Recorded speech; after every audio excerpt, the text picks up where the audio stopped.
โตว่าเลยตอนนี้กำลังไปจีซังเด้ออันนี้เป็นไอเอกหัวหน้าโจรอันนี้เป็นสิทธิ์รองเนาะสิทธิ์รองอันนี้เป็นข้าพเจ้าเองสิทธิ์น้องเล็กเนาะกำลังที่ไปเดินทางไปพุจีซังพวกเขาถ่ายวิดีโอเนาะย่างแต่ว่ามันบ่เห็นอย่างเลยเด้ออยู่ในนี่เด้ออันเจ้าเขากระบูว่าสิรอดหรือบ่รอดอันนี้มันกำลังสิเดินทางขึ้นใส่ฟูจิซังเนาะอันก็มีไอ้นกเนาะมีไอ้เอกเนาะแล้วก็มีข้าพเจ้าเองเนาะเห็นอยู่บ่เห็นอยู่เนาะแล้วมันจะเป็นเมืองเนาะทางลงงามโคตรเลยเนาะพี่น้องเอ้ยแต่ว่ามันทางบ่ค่อยเห็นบันไดแต่ว่าตอนนี้เขากำลังสิเดินทางต่อก่อนเนาะแล้วเขาค่อยสิถ่ายวิดีโอเป็นระยะเอาตามสถานการณ์ตัวจริงเนาะแต่ว่าลมแห้งหลายเนาะค่ะพระเจ้าเกือบปิวเนาะตอนนี้เขามาอยู่สเต็ปที่6มาทานสมเนาะดาวก็พอดีงามเนาะมื้อนี้เนาะใส่ดาวงามได้อุ้ยดาวงามอีหลีเนาะแต่ว่าเอาไปฝากท่านผู้ชมบ่ได้เพราะกล้องบ่ดีจักคนอันนี้กล้อง iPhone เนาะก็ต้องทำใจทั้งหลังมาเบิ่งด้วยตาทั้งงานอีกแล้วล่ะทั้งหลังมาท่านจะบ่ฮู้ความอันนั้นความแม่นแล้วเนาะความสวยงามมันถูกต้องเนาะโอเคจังหน่อยสเต็ปต่อไปเจอกันตอนนี้เนาะทุกคนเริ่มแบบนั่นแหละลมแห้งเนาะโอเคเนาะตอนนี้เนาะบ่เห็นอย่างเลยพวกเฮาหั่นนะมาฮอดสเตย์เป็นแห้งนั่นล่ะพวกเฮาหั่นนะมาฮอดสเตชันอย่างว่าสเตชันที่7เนาะซึ่งว่าเดินทางมาก็เป็นเวลา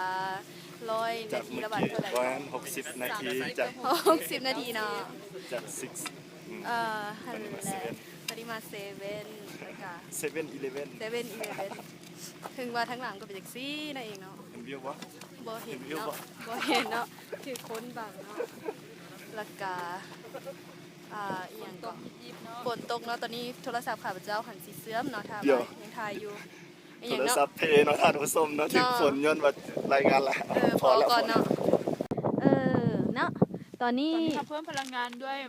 ทีมงานของพวกเขาเริ่มหมดกำลังแฮงแล้วเนาะเริ่มพักผ่อน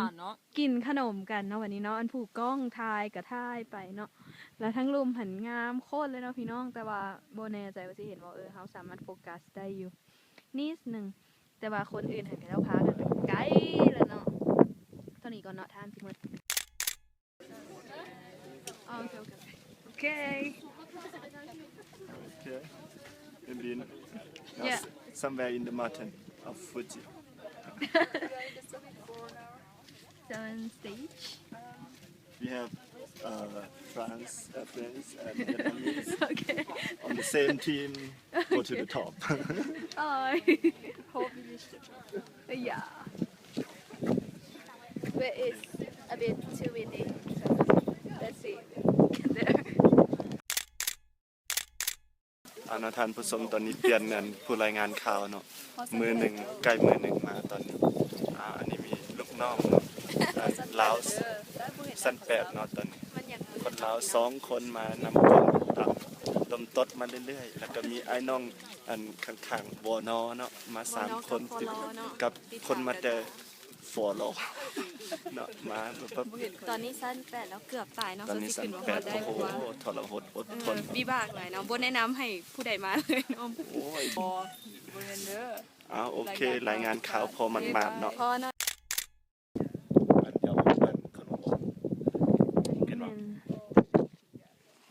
ซองไฟเห็นในทางยาง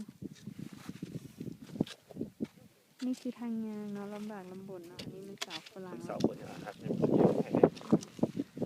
เราเข้าไปคนเดียวเนาะยางแง้งไปทางนั้นเลยเนาะเพื่อจะได้เห็นนี่มันคุณพี่นกเนาะสภาพเลยเนาะที่มาอีกบ่เนาะแค่เดียวนี่แหละในชีวิตนี่เนาะพอแล้วเนาะแค่บินแล้วก็เธอสุดท้ายสวนข่าวเจ้าแล้วได้เห็นแล้วเนาะพอกันเนาะขณะฝนตกอันลมแห้งแต่ยังหน้าด้านมาว่าสนอีกคันว่าพระเจ้าคันเมื่ออากาศดีแห้งสิสบายซ้ำนี่แหละพอละพนักงานเขาก็บอกนะว่ามันอันตรายแต่ว่าพวกเฮาหันก็ยังดื้อด้านขึ้นมา เกิดมาซาเดียวค่ะไม่ได้เห็นมันซะ ถ้าบ่ดื้อด้านขึ้นมาก็สิ กั บ่ บ ฮอ บ่ ด ได้ นี้ มา ก็บ่ได้มาเนาะเอาเท่านี้ก่อนเด้อตัวนี้เนาะ ส่วนนี้มันสะท้อนแพงมาฮอดที่สุดยอดแล้วมันสะท้อน ตอนนี้ทำมาฮอดจอมโผฟูฟูจิ3เท่าไหร่ก็ 3,776 3,776แม่ขึ้นมาด้วยความยากลำบากขึ้นมาแล้วก็บ่ฮู้สิลงไปยังไงเพราะว่าอากาศมันยังเป็นจนไปนี่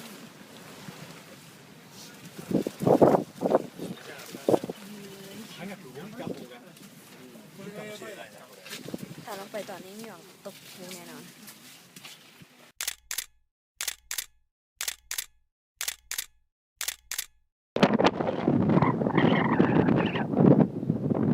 วิวฟูจิซังเนาะสุดยอด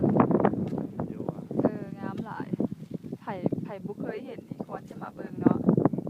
พวกเขามาเกือบบ่รอดเนาะ ต้องมาตอนต้องได้มาตอนใต้ฝุ่นจึงได้เห็นเป็นแบบคือเฮา เป็นสะใจดี เนื่องจากข้าพเจ้ายังได้เข้ากล้อง เอาอันนี้แม่นั่นโคโซกเนาะ ไม่ล่ะอันนี้เป็นไหมเนาะอันนี้เป็นไหม ใส่โซได้แม่สแตมป์แต่ละ อันนี้ แต่ เป็น ละ ไหม ดวง เนาะเนื่องจากว่าข้าเจ้าหันบ่ให้มาเนาะแต่ว่าพวกเขาก็ยังดื้อด้านมาจนได้เนาะก็เลยว่า ย้อนไผ่ย้อนไอเอกเขาเนาะ ยอดไอเอกเนาะซึ่งว่าเป็นอันนี้บ่เป็นพี่น้องของข้าพเจ้าได้อันนี้แบบตามนั้น ตอนนั้น อันนี้ทางลงเนาะแบบพวกเขาเจ้าต้องได้ลงไปตามนี่แหละ เห็นแล้วก็เมื่อยใจสั้นขอไปลงก่อนชนะเดียวสิบรอดบ๊ายบาย บาย